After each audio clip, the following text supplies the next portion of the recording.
संगत जी प्यार से कहना धन निरंकार जी।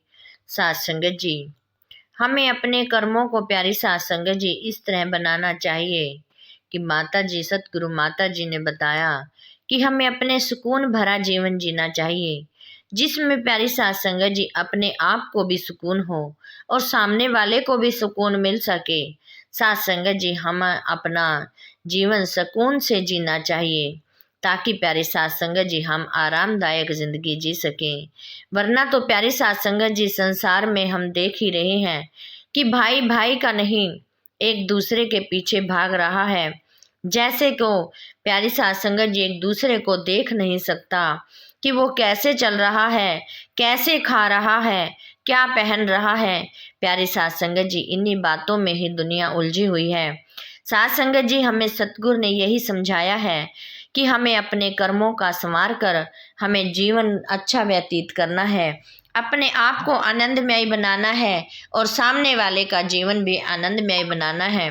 सात संगत जी दासी को इसी बात पर एक विचार याद आई कि एक समय की बात है कि एक किसान महात्मा थे। सात संगत जी वो थोड़ा बुजुर्ग थे। शुरू से ही प्यारी सात संगत जी उन्होंने बचपन से ही अपनी वो खेती बाड़ी में ही समय व्यतीत किया। निरंकारी महात्मा थे वो प्यारी सात संगत जी, सतगुरु के साथ उनकी जुड़ी हुई लो थी। सात संगत जी बहुत ही सुकून भरा जीवन चल रहा है। सात संगत जी जब भी वो खेत में जाते वहां पर प्यारी सात संगत जी अपनी खेती बाड़ी बड़े ही आराम से करते। जब भी कोई काम करते सात संगत जी या तो सिमरन ही गुनगुनाते रहते या भजनों को गुनगुनाते रहते। सारा दिन अपना वहां पर बहुत ही अच्छा बसर कर कर आते और घर में भी बहुत ही सुख शांति थी। प्यारी सात संगत जी, एक दिन की बात है, प्यारी सात संगत जी खेत पर घास काट रहे थे तो सात संगत जी अपने भजन गुनगुना रहे हैं बड़ी ही भक्ति के साथ। उनका कोई कुछ नहीं, ये नहीं देखते कि आज से आर पार कौन चल रहा है, कौन आ रहा है। अपनी भक्ति में मगन होकर अपना काम में दिनचर्या चलती रहती। सात संगत जी एक दिन घास काटते काटते महात्मा जी गुनगुना रहे हैं। इधर से प्यारी सात संगत जी 3-4 लोग आते हैं जो कि प्यारी सात संगत जी थोड़ी यंग अवस्था में होते हैं। प्यारी सात संगत जी जब उन्होंने देखा कि बूढ़ा आदमी गुनगुना रहा है, अपनी भक्ति में लीन हो रहा है, तो सात संगत जी उनको चिढ़ाने के कारण उन्होंने जोर जोर से गीत शुरू कर दिए, अपने बॉलीवुड के गीत शुरू कर दिए। बोलने लग गए कि सात संगत जी जैसे ही वो बोलते तो महात्मा जी चुप हो जाते, अपना भजन बंद कर देते। फिर प्यारी सात संगत जी थोड़ी देर वो बोलते, फिर वो अपना भी बंद कर देते। इतने में महात्मा जी गुनगुनाने लगते। सात संगत जी ऐसे ही थोड़ी देर उनका यही चलता रहा। महात्मा जी गुनगुनाते तो वो लोग बोलने लग जाते, वो चुप, महात्मा जी चुप होते तो वो भी चुप हो जाते। प्यारी सात संगत जी बात फिर यही हुई कि फिर महात्मा जी थोड़ी देर चुप रहे और सोचा कि इनको ही बोलने दूं और सुनने लग गए। प्यारी सात संगत जी जब उन्होंने बोलना, फिर 3-4 लोगों ने उन्होंने बोलना बंद कर दिया तो महात्मा जी ने कहा, अरे भाई क्या हुआ, आप तो बहुत अच्छा गा रहे थे, आपने बंद क्यों कर दिया।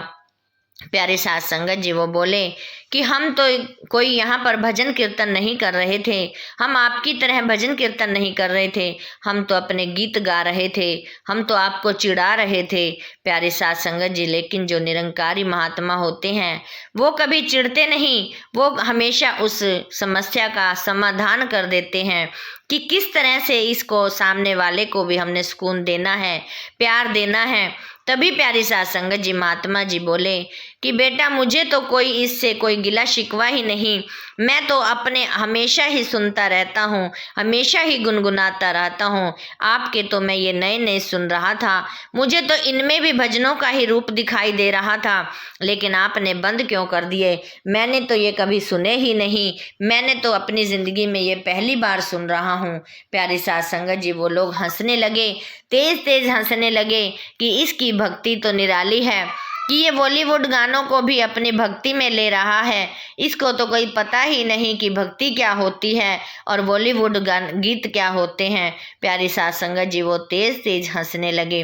तभी प्यारी सात संगत जी महात्मा जी ने बड़े प्यार से उनको अपने पास बुलाया कहने लगे कि ये आपके भाव हैं और मेरी अपनी जगह भाव हैं। यदि हम किसी को जिस रूप में देखते हैं हम उसी रूप में ही धारण कर लेते हैं।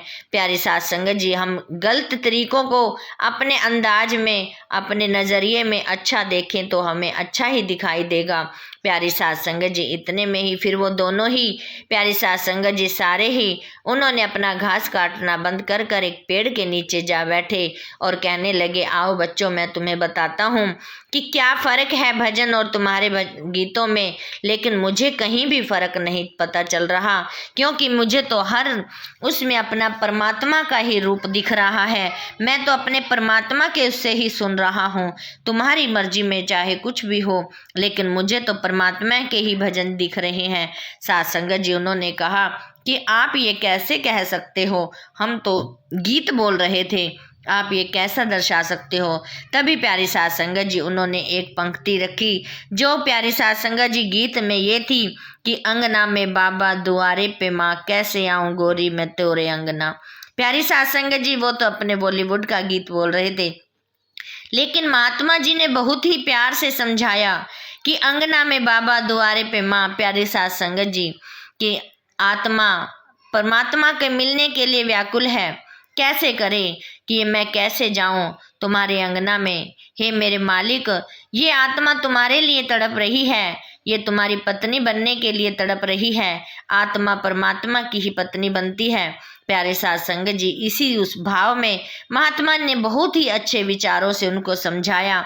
और प्यारी साध संगत जी, फिर उसके बाद दूसरा गीत आया कि जिस दिन तेरी मेरी बात नहीं होती, दिन नहीं गुजरता रात नहीं होती।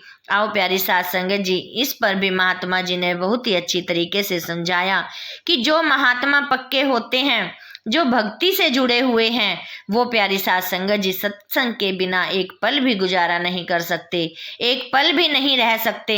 हमेशा प्यारी साध संगत जी सेवा सिमरन सत्संग में उनका ध्यान बना रहता है। इसी पर ही प्यारी साध संगत जी वो गीत बना कि जिस दिन तेरी मेरी बात नहीं होती, कि हे मेरे सतगुरु बादशाह, ये आत्मा फिर परमात्मा को पुकार रही है कि हे मेरे सतगुरु, हे मेरे दीनदयाल, यदि मेरी नज़र तेरे ऊपर नहीं पड़ती, जिस दिन मैं तेरे दर्शन ना कर पाऊं, मेरी दिन नहीं गुजरता रात नहीं गुजरती, तुम्हारे बिना मेरा रात नहीं चैन दिन नहीं चैन। साध संगत जी, जो सत्संग के साथ जुड़ा है वो प्यारी साध संगत जी हमेशा ही उसके मन में ये प्रति अपनी आत्मा के प्रति यही सवाल होंगे। हमेशा ही प्यारी साध संगत जी दिन रात यही प्रश्न उठते रहेंगे कि कैसे परमात्मा के साथ मेल हो जाए, कैसे इस सतगुरु के दर्शन हो जाएं, कहाँ भाग कर जाऊं, कहाँ कैसे जाऊं। साध संगत जी यही उन्होंने महात्मा जी ने बहुत ही प्रेम से प्यारी साध संगत जी उनको समझाया। प्यारी साध संगत जी जो वो चार लोग थे, वो भी प्यारी साध संगत जी महात्मा जी के साथ उन्होंने चरणों पर पड़कर माफ़ी मांगी और कहने लगे कि हम तो आपको चिढ़ाने आए थे, लेकिन हमें तो आपने ही अपना बना लिया, हम तो आपके ही बन के रह गए। फिर प्यारी साध संगत जी बुजुर्ग महात्मा ने भी यहाँ पर भी बहुत ही अच्छा जवाब दिया कि दास तो कुछ भी नहीं है, बने हैं तो हम अपनी सतगुरु माता जी के बने हैं। जैसे वो बनाने वाली है हम वैसे बनने वाले हैं, जिस रास्ते उसने चलाया है हम उसी रास्ते चल रहे हैं। आओ प्यारी साध संगत जी, निरंकारी की एक यही पहचान है, यही प्यारी साध संगत जी एक पहचान है कि निरंकारी कोई भी महात्मा प्यारी साध संगत जी सामने वाला कुछ भी बोलता रहे, लेकिन वो अपने सत्संग रूपी ख्याल में ही उसको परखता है, उसको देखता है, तभी प्यारी साध संगत जी वो अपना जीवन आनंद से व्यतीत करता है। प्यारी साध संगत जी दासी भी इन्हीं वचनों के साथ ही दासी आप जी से क्षमा चाहेगी। और प्यारी साध संगत जी दासी पर भी ऐसा अटूट प्यार भर दो, ऐसा अटूट सेवा भर दो, ऐसा अटूट सेवा सिमरन भर दो, प्यारी साध संगत जी दासी को भी सेवा सिमरन सत्संग सत्कार करना आ जाए और साध संगत जी अपनी सतगुरु माँ के साथ जुड़कर अंतिम श्वासों तक सेवा सिमरन सत्संग करती हुई आखिरी श्वासों तक प्यारी साध संगत जी सेवा सिमरन के साथ जुड़ी रहे। साध संगत जी दासी से बोलते हुए बहुत सी गलतियां हो गई होंगी, अनजानी बच्ची समझकर दासी को क्षमा कर देना और साध संगत जी दासी के चैनल को भी जरूर सब्सक्राइब कर देना। साध संगत जी प्यार से कहना, धन्य निरंकार जी। साध संगत जी।